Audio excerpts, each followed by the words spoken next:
Bien, seguimos ahora exactamente, son las 10:47. A propósito, además, en esta mañana vamos a tener un bloque para poder conversar sobre la realidad del país, pero además también sobre alternativas, salidas. Y a propósito de ello, le invito a que se quede con nosotros para poder conversar sobre esto y mucho más en estos minutos siguientes.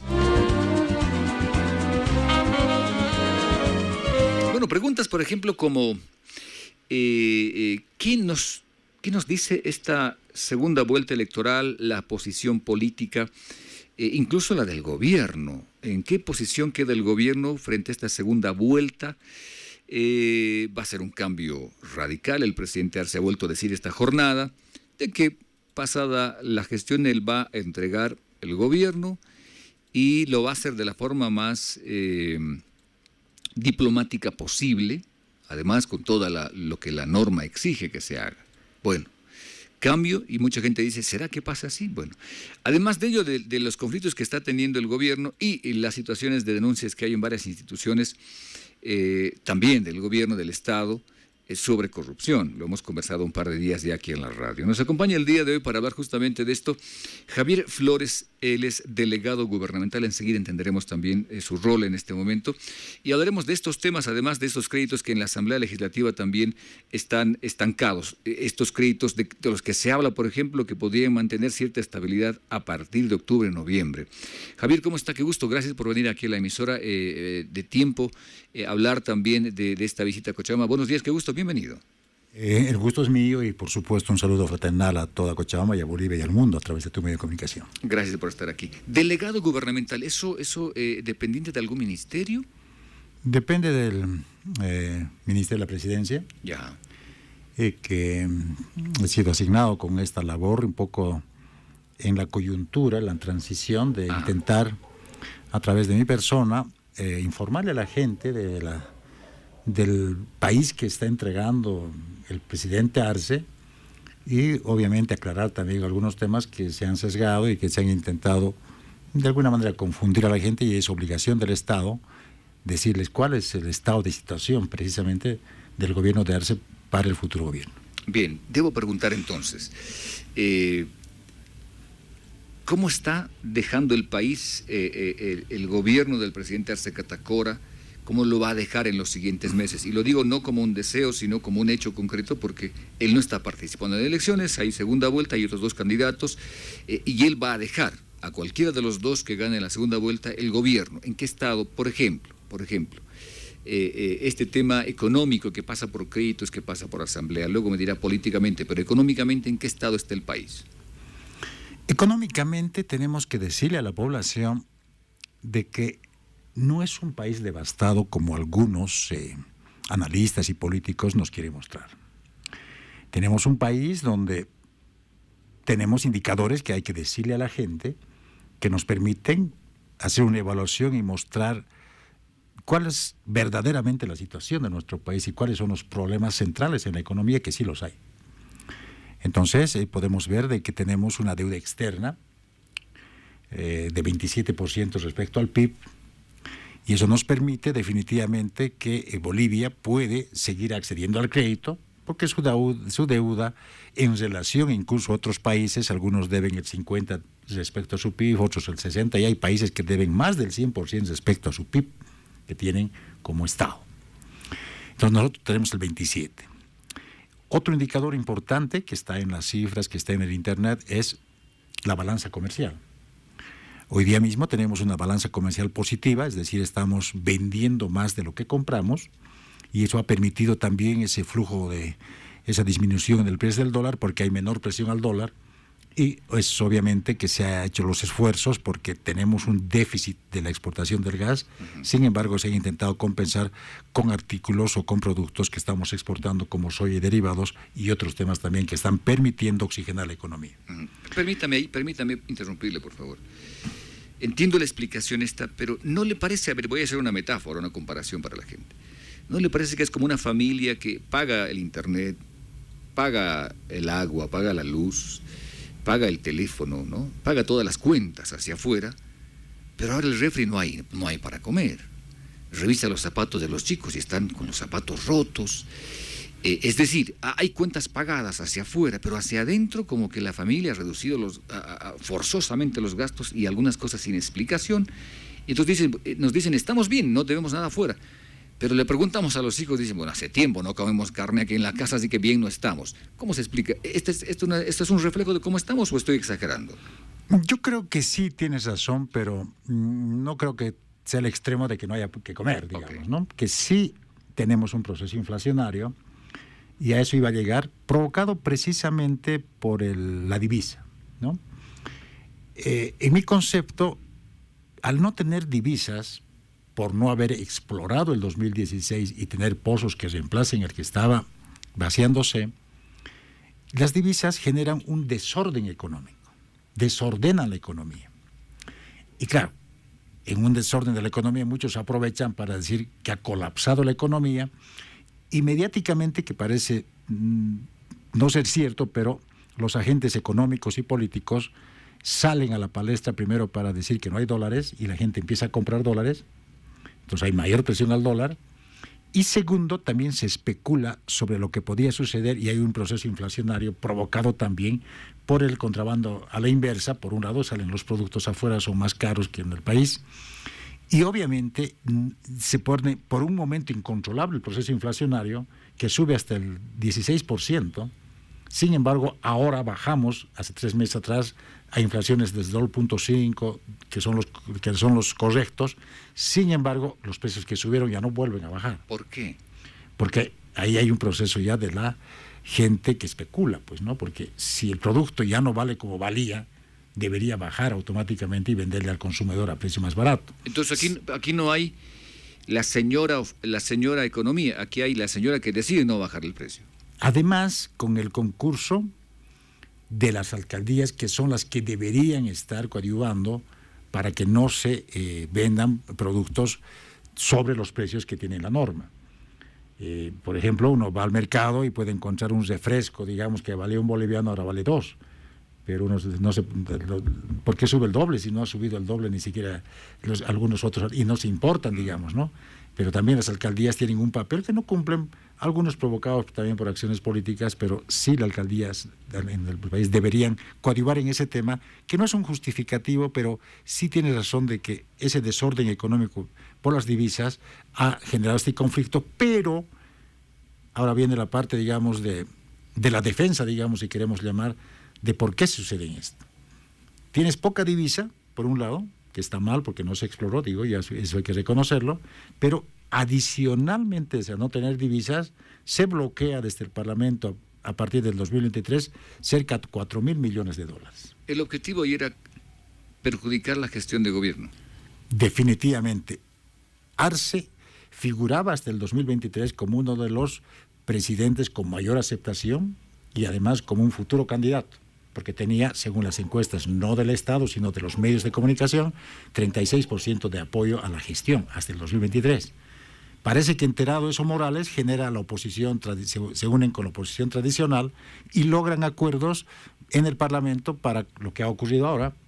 Andrónico Rodríguez firma que los presos eran políticos y deberían liberarlos, eso está en el documento que firma Andrónico para ser presidente del Parlamento, pero eso tenía que ver también con el acuerdo que tenían para bloquear sistemáticamente estos $4.000 millones que buena falta le hubieran hecho al Estado para, digamos, paliar, no solucionar, paliar el momento que tenemos, pero la intención era generar esta suerte de desgaste del presidente y creo que en realidad lo han logrado.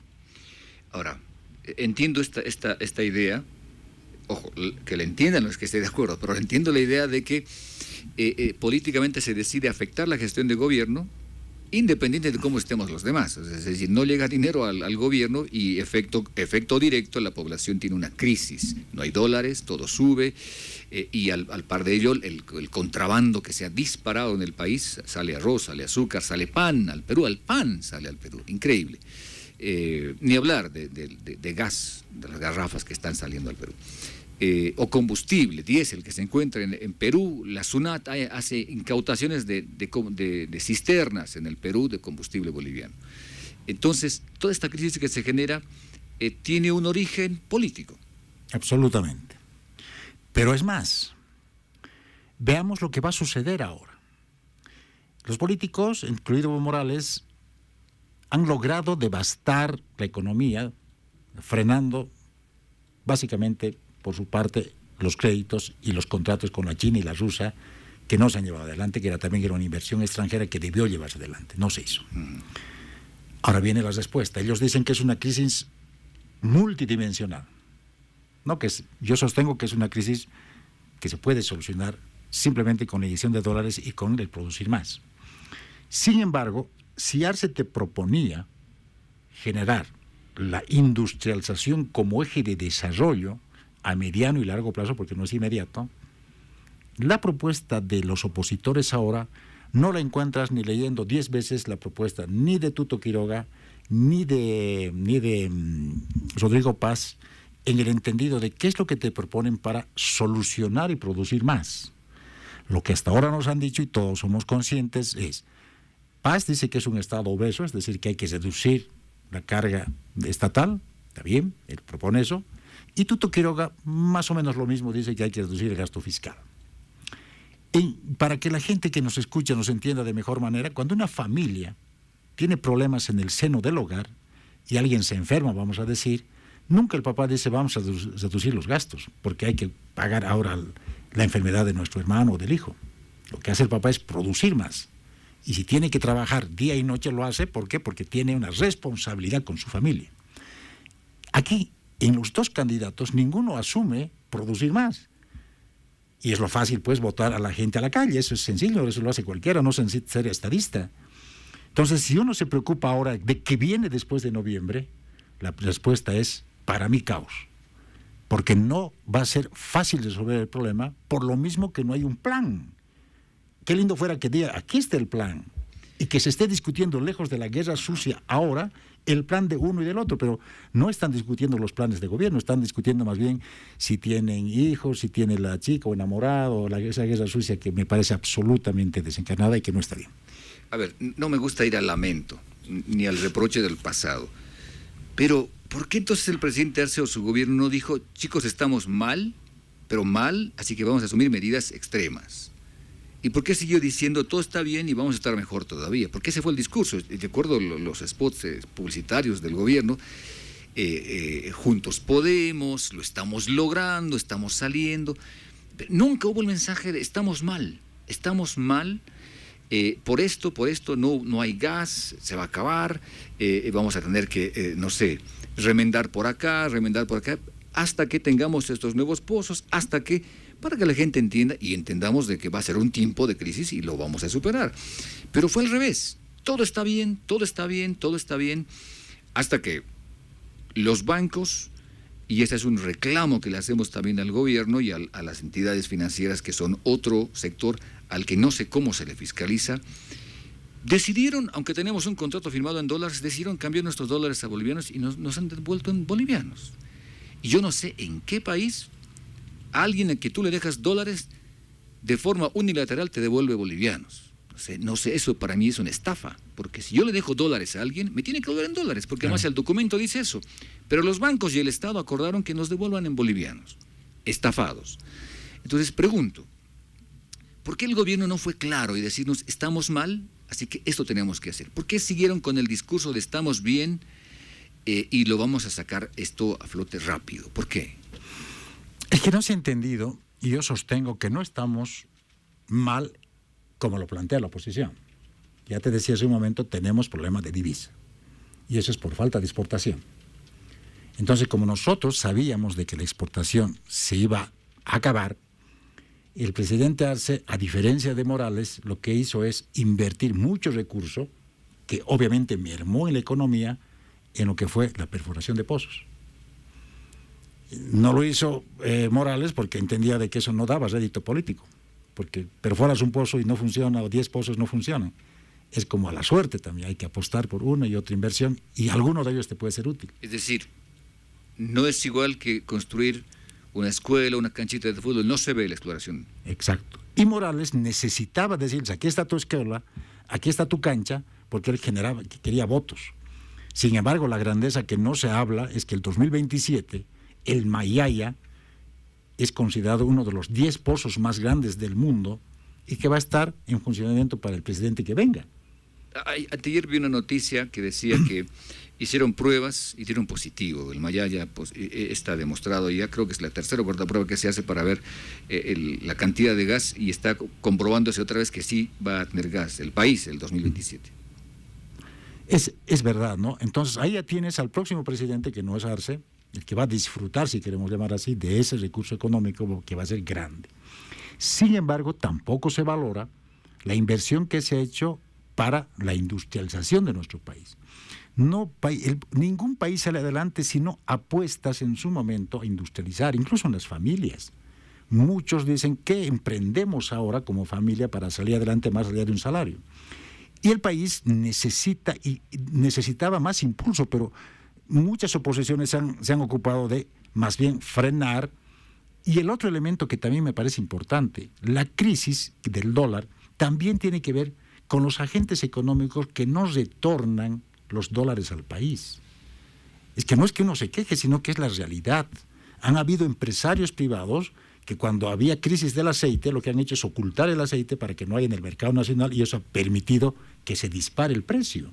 Entonces, la política en nuestro país no es exclusivamente de los agentes políticos o que están en el Parlamento, sino también son agentes empresariales que se preocupan para devastar economías, que por supuesto no habría que quejarse, que no es lo justo, pero son hechos que han ocurrido y que por supuesto nosotros tenemos la solución, ¿no?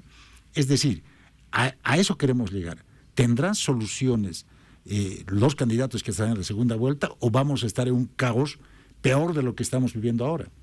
Porque no parece haber consistencia. Yo, si fuera candidato a la segunda vuelta, hoy día estaría aprobando los créditos con este Parlamento, porque son 1.700 millones de dólares que están bloqueados, que perfectamente nos sirven siquiera para el próximo año, esos 1.700 hasta el próximo año, hasta el primer semestre del próximo año. Pero no lo van a hacer porque entienden de que si ahorita aprobaran, la gente se daría cuenta que la aprobación de créditos perjudicó a Arce, entonces prefieren dejarlo así. Otra vez prefieren dejarnos en crisis. Bueno, debo preguntar esto, ¿cómo se pagan estos créditos? Porque uno dice, nos prestamos, de acuerdo, pero ¿qué, con el gas del 2027? Es que Bolivia está atravesando pues un momento que se dice de extrema crisis, pero te decía hace un momento, el 27% del PIB es verdaderamente poco. Es un país absolutamente viable. En comparación de Perú, por ejemplo, ¿cómo estamos? Perú, por ejemplo, y aquí viene un dato interesante, el Producto Interno de Perú es 365.000 millones de dólares contra 45.000 millones que tiene Bolivia. Ahora uno se pregunta, ¿pero es un tema solamente del Estado? No. Perú tiene el aporte del sector privado industrial, porque los que aportan no son los que hacen comercio, sino los que básicamente aportan los que generan industria, y claro, tienen casi 5 veces más de PIB que nosotros. ¿Qué nos está mostrando aquello? De que si el país quiere salir adelante, no es solamente culpar ni siquiera al gobierno que viene, porque eso sería injusto que haga yo. También en el sector privado, que en toda Bolivia podemos ver grandes comercios. O te vas a La Paz, ves la Uyustus, o ves la avenida de las ferias que hay, o en propio... Pero no ves empresas que se dediquen a la industria. Pero aún más, la gente no critica, y esto a mí realmente me alarma. Paz nos ha dicho de que va a bombardear la aduana. Parece interesante, yo comerciante digo, qué lindo, que lo bombardea, ya no pago impuestos ni meto por contrabando, ¿no? Es lo que plantea. ¿Y qué va a hacer de la industria nacional? Caramba, realmente se estarán haciendo propuestas serias, digo yo, porque si bombardeas la aduana, llega ropa usada y nueva de Perú, y Perú tiene una industria grande en ropa, entonces nuestros industriales de ropa estarán menos que muertos. Es que no se está viendo integralmente el tema del país. Y sí, pero también hay situaciones en las que uno se extraña. Haciendo investigación, averiguamos un vehículo en la fábrica, hasta llegar al puerto chileno-peruano tiene un precio, pasa a la frontera Bolivia y casi duplica el precio. Uno dice, ¿qué pasa con eso? Porque cuesta tan caro importar un auto a Bolivia legalmente, y lo tienes que comprar con rebajas en ferias acá, pero aún así son carísimos los autos. Pero antes de que pase la frontera no cuesta tanto. ¿Por qué? Ahora ahí, por ejemplo, como ha hecho Trump, ya en el tema arancelario a México le ha subido los aranceles a 25% por vehículo. Ese tipo de políticas pueden haber, pero para proteger tu industria. Lo que aquí no se está haciendo es proteger lo que tenemos. Y peor aún, alguien va a invertir si sabe que tiene que competir con una empresa, digamos, china o peruana, y que, por supuesto, al entrar al país, yo siento que está haciendo un plan para los de afuera. Porque si yo soy peruano, de pronto voy a tener en Bolivia un mercado enormemente grande, porque no me piden que pague impuestos, entro como si fuera mi casa, y tengo mercado no solo de Lima, sino me va a La Paz y Santa Cruz más. Entonces, hay ciertas cosas que habría que evaluar de manera más profunda. Sin embargo, yo he leído los dos proyectos y no he encontrado, sí, un diagnóstico de los dos, uno es más malicioso que el otro, pero no se encuentran respuestas a lo que ellos mismos han diagnosticado. Porque, como dicen, ¿no?, a grandes males, grandes remedios. Pero ellos solo plantean que hay grande mal, pero no plantean cuál es el remedio que necesita. Antes de conversar con usted, yo conversaba con un grupo de mujeres que en Cochabamba se llaman, se han conformado así, el Comité en Defensa de la Canasta Familiar. Este grupo de mujeres busca que se les venda, pero no quieren regalos, quieren que se les venda el producto, pero directamente del empresario, del productor de aceite, por ejemplo, a la casa. Sin intermediarios, para evitar la especulación, para evitar el contrabando, véndanos. No se puede, le han dicho, porque requerimos esto, un montón de requisitos. Lograron que se les venda, pero va a cortarse esto. Además, les han avisado que el precio va a subir a 20 algo bolivianos, 28 bolivianos el litro. Pregunto, ¿cómo se hace con esto de distribuir el peso de la crisis que estamos viviendo? Bueno, en palabras suyas, de repente no es una crisis muy grande, pero esta crisis que estamos viviendo, ¿se debe hacer como se hace en una familia? El más grande carga lo más pesado y el más pequeño lo más liviano. ¿O cómo se debe asumir una crisis? Económicamente hablando, políticamente hablando, ¿cómo se decide eso? Es que lo que estamos viviendo ahora es una crisis, si bien insisto con autocrítica de no haber perforado en cuando se debía hacer, pero además impulsada artificialmente para que esto se haga ver a la gente que es el acabose. Sin embargo, por eso digo, habrá que ver qué pasa después de noviembre. La política importante en tema económico tiene que ver con la redistribución de la riqueza en términos del proyecto del MAS. Redistribuye la riqueza a través de la empresa pública, que es muy vapuleada, a través de los bonos y a través de las políticas públicas que tienen que ver siempre con los más pobres. La pregunta es, si esta gente que tú mencionas está preocupada en este momento, pero se han hecho de alguna manera los esfuerzos a través de EMAPA, a través de algunas subvenciones a la harina, mantener un precio verdaderamente, digamos, aceptable en la población.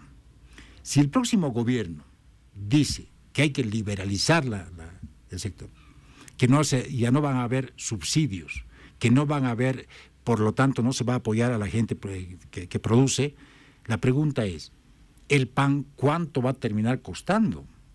Y el salario va a tener que ser de 20.000 bolivianos para que le alcance a comprar un pan. Lo cierto es que estas políticas públicas que se han diseñado en la Argentina y que no son viables porque en Bolivia es otro tema, yo siento que vamos a ver que al primer año de gobierno de cualquiera de los dos, si es que no cabalgan sobre el proyecto del MAS, se caen. Porque no va a ser fácil que te dé el Fondo Monetario y te diga, ¿sabes qué? Te doy, pero fuera bonos. Eso no lo va a admitir Bolivia. Que te diga, te doy la plata del fondo, pero fuera empresa pública. Eso no me va a admitir Bolivia.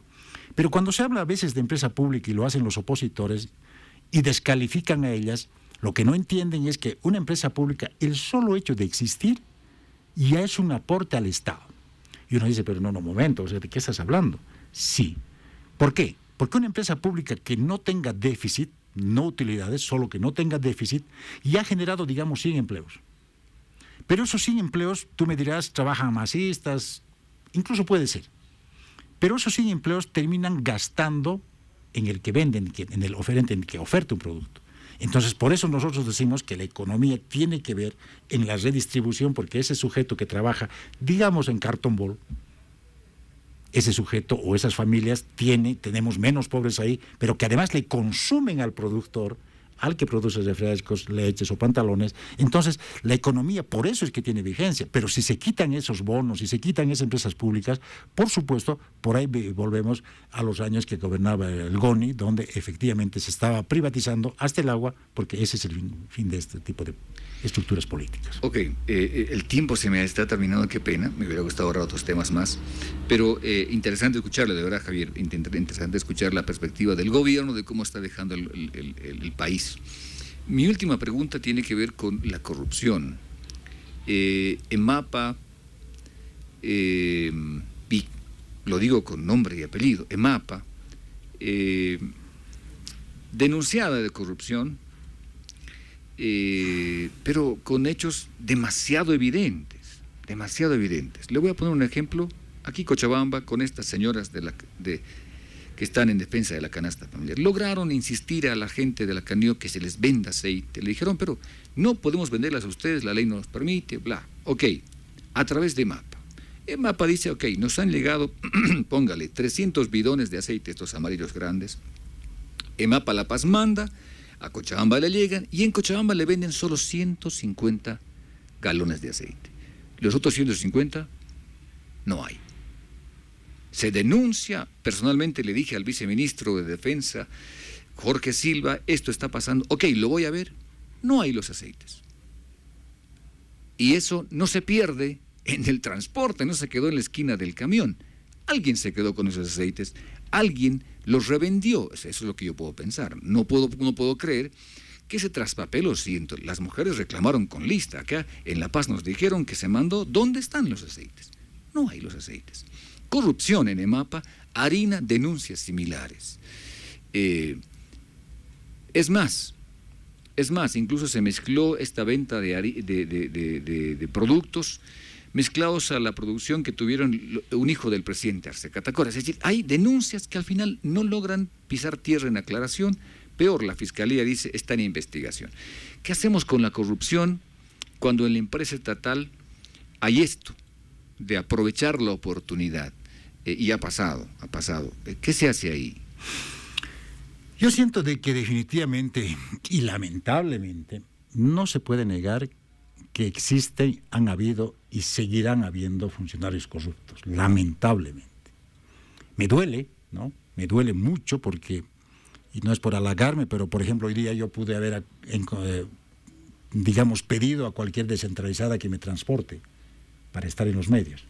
Sin embargo, como entiendo de que no se debe hacer así, vengo en mi taxi, tranquilo, sin seguridad, sin eso que hacen los que creen que tienen el poder y es tan efímero por un rato.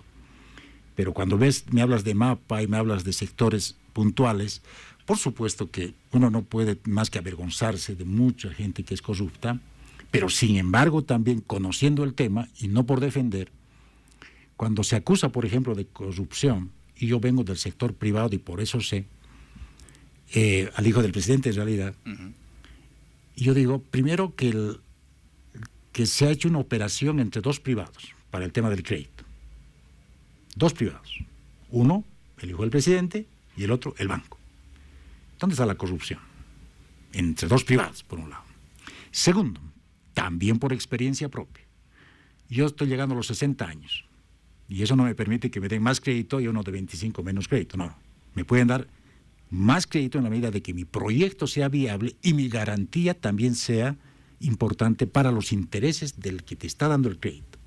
En otras palabras, los créditos se dan básicamente, ya no tanto, y eso ocurre hasta en Estados Unidos, no por la garantía, sino por el flujo y la calidad del negocio. Cuando hacen evaluación en un banco y ven que el que solicita el crédito va a tener utilidades mayores a las expectativas que tiene el banco, por supuesto, hacen contratos con el que tenga 60, 30, 20, ¿no? Porque definitivamente al banco le interesa ganar plata. Entonces yo siento que hay algunos temas que sí se deben denunciar, pero que otros han sido aprovechados de manera, para mí, digamos, abusiva, porque hay ciertos temas que no van con lo que debe ser señalado como corrupción. Ahora, si así sea el hijo del presidente o cualquier persona tiene actos de corrupción con el Estado y son probados, por supuesto que hay que castigarlos, ese es otro tema. pero con el Estado. Pero entre privados yo entiendo que no hay la figura de la corrupción, porque son dos privados que hacen una operación, en este caso bancaria. Y tiene razón, son dos privados. La duda que siempre queda es de si no hubo ciertas preferencias porque era el hijo del presidente. Esa es la duda que se sembró, por lo menos, ¿no? Ahí hubo, hasta uno podría hablar de este manejo de influencias.